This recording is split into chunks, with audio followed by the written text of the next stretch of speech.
Hello, I'm Cliff Munson with Rotovac. Take a few minutes to watch this training video, and I'm going to cover some very important tips and pointers on how to use and maintain your CFX properly. The CFX continuous flow extractor has an upper half and a lower half. Now the upper half houses your two vacuum motors and your empty pump. The lower half is your dirty water recovery tank. As the dirty water recovery tank starts to fill up with water, there's a float switch in there that activates the empty pump to automatic empty. Now on the front of your machine, you see you have your vacuum hose attachment. On the back of the CFX, you have your three switches. There's two vacuum motor switches and your empty pump switch. Now to take the CFX apart, just undo these two latches and lift the top half straight up. Now what you have down here, these are your two vacuum motor filter screens. You want to make sure these stay clean. And this third screen here is your empty pump screen. You want to make sure that stays clean. Now this steel tube you see right here, that's your float switch tube. And the end of the tube under this protector is your float switch. To remove the protector, twist and just pull it off. And under here you'll see, here's where your float switch is. Now the float switch, as it floats up, turns on the empty pump, and as it goes back down, it turns off the empty pump. So during proper operation, you'll notice your pump is turning on and off, on and off. Now you want to make sure that this stays clean and free of any debris that could stop it from sliding up and down. It needs to slide up and down freely in order to activate the empty pump. Always make sure you replace the empty pump float switch protector on the end of the tube. So you have your two vacuum screens and your empty pump screen and your float switch tube. Now the bottom half of the CFX, this is your dirty water recovery tank basically. You have two view windows on the side so you can see if it's properly operating. And inside here we have our dirty water intake tube with a filter bag on it. Now this filter bag, this will catch any carpet, lint, hair, fiber, things of that nature. And it comes right off by undoing this little string, and you can bring it right off the end of the tube. And keep this clean. Now this tube that's in here, this tube unscrews so you can clean this out. Just grab it, twist it, bring it on out. You notice these holes on the side. This is a diffuser tube. As the air enters the tank at a high velocity, it comes out these 12 1-inch holes at a low velocity, so the water falls down into the tank. You always want to make sure that when you replace your diffuser tube, that the holes are facing the sides of the tank, not straight up and down, but to the sides of the tank. To replace the diffuser tube, put it back in there, and just tighten it up by hand. Once again, make sure that your holes are facing the sides of the tank, not up and down. And then your filter bag just fits right back on over the edge here, over the end. And then you just cinch down the little rope. Now when you go to put the top half back onto the lower half, you want to make sure you put it on with the front and the back. Now again, the front of the machine has the vacuum hoses on it. The back is where your switches are. When you go to put this on, you want to make sure that your float switch tube goes to the left of the diffuser tube, and your screen pickup goes to the right, and it goes all the way down to the base of the tank. Line it up, snap down the latches, and you're ready to go. To hook up for your water supply, we want to remove the aerator from the faucet. Now if it doesn't come off with your hand, a lot of times it'll just unscrew, but if it doesn't, you want to use a cloth and a pair of pliers so that you don't scratch the aerator. So you just put the cloth over it, get the pliers on there, loosen it, and now that aerator should come right off. When it does come off, make sure you keep the washer on there. And then with the proper faucet adapter, make sure you have the right washer on your adapter.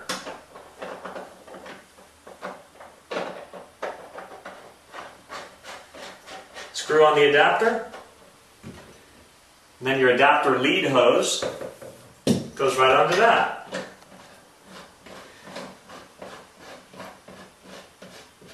Now once you have it on there, you should just be able to hand cinch that down. Go ahead and turn it on to make sure you don't have any leaks. Now if you do have a little bit of a leak, draping the cloth will contain that leak and make sure it runs down the sink. And then you're ready to go.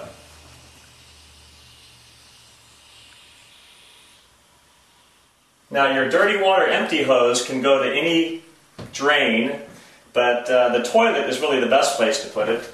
Open the toilet lid, put it all the way down in, close it, and make sure it's in there secure. You wouldn't want that coming out of the toilet.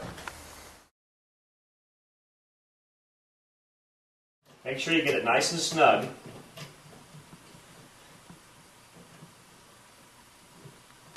After you have your empty hose attached, you want to turn on your empty pump.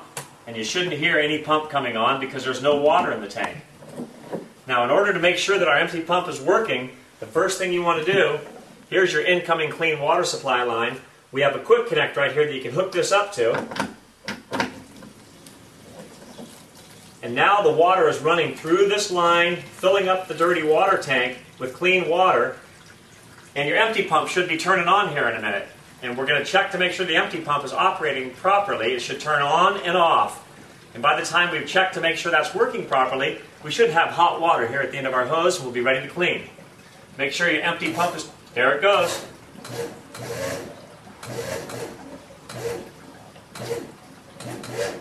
Now that's proper operation. The empty pump is turning on and off as the water comes into the tank.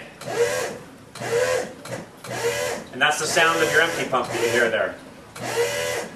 Now when I undo this, I'm feeling it right now.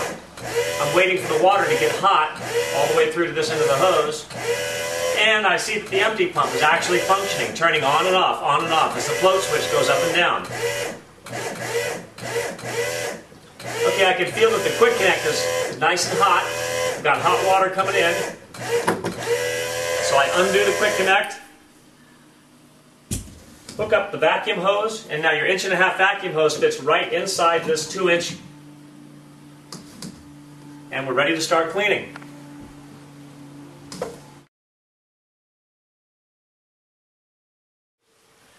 Alright, now that we're all hooked up and we've confirmed that our empty pump is working, we're ready to go ahead and start cleaning. Just when you want to start cleaning, make sure you leave your empty pump switch turned on. Go ahead and turn on both vacuum motors and start cleaning.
When you're done cleaning, unhook your water line. Take this back over to the machine and hook it up right here.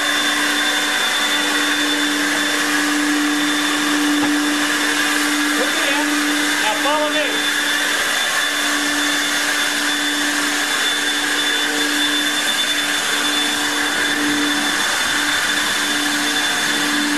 Go over here and turn off the water. Now we can undo our faucet connector. And because this line is still hooked into the machine, all the water in your 50-foot line is being sucked into the machine to purge the machine and clean it out. And then there'll be no water in this line.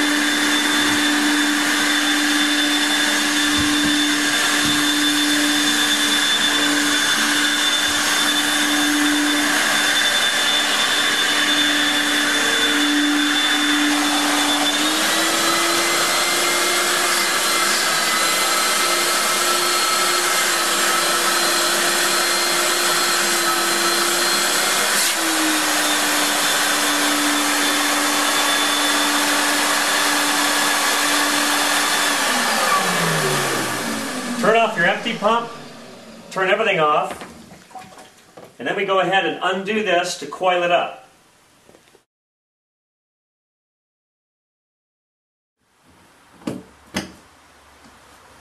Now this hose should be pretty much empty of any water. Undo your empty line right here.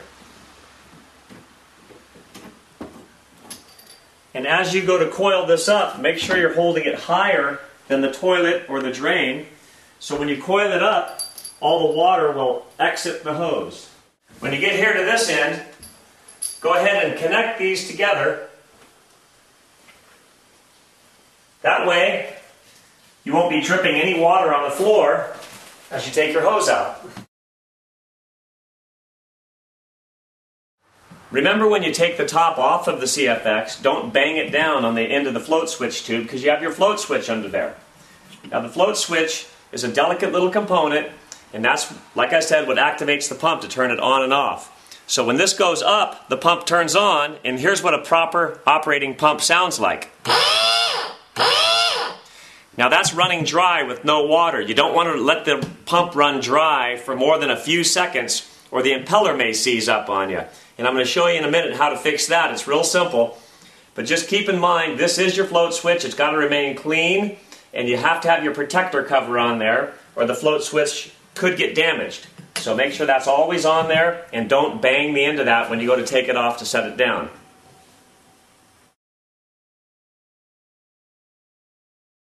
Now remember, when you're putting the top back onto the base, the filter screen for the empty pump needs to be in the very bottom of the tank down here. Make sure it doesn't get hung up here or hung up on a wheel well. It has to be in the very bottom of the tank to assure that you're picking up the dirty water.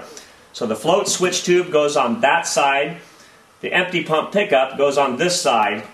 So when you're putting it back together, feed it all the way down in there, line it up, and you're good to go.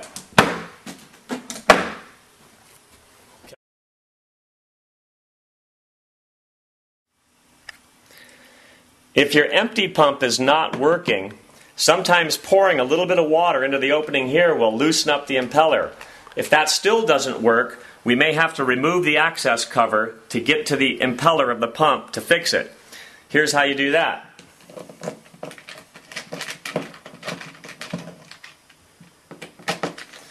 Remove the 4 screws on the plate cover.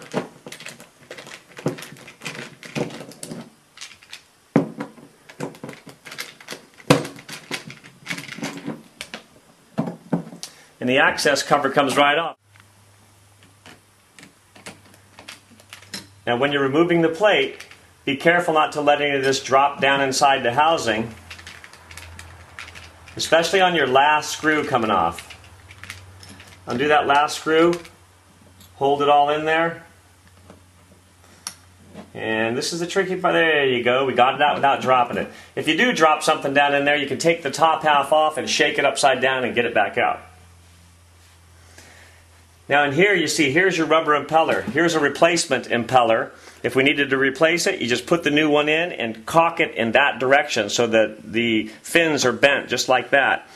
Now if you take it apart, because the pump isn't working, and you notice that one of the blades are broken, you can simply take some needle nose pliers, reach in and grab the broken blade and get it out of there, put the pump cover back on there, and it'll run just fine with 1 or 2 blades missing. And then eventually, if you need to replace the entire impeller, you get 2 new impellers with the pump. When you put the pump cover back on, tighten down the screws equally, a little bit at a time on each one.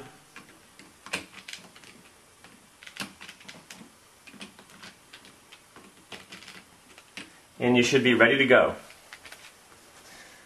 So remember, this pump is made to pump water. You can't let this pump run dry for more than 5 seconds or so, or the pump impeller may heat up and get stuck.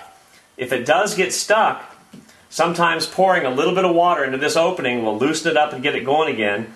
And if that doesn't work, you need to take the pump plate access cover off and remove one of the blades, or maybe even put in a whole new pump impeller.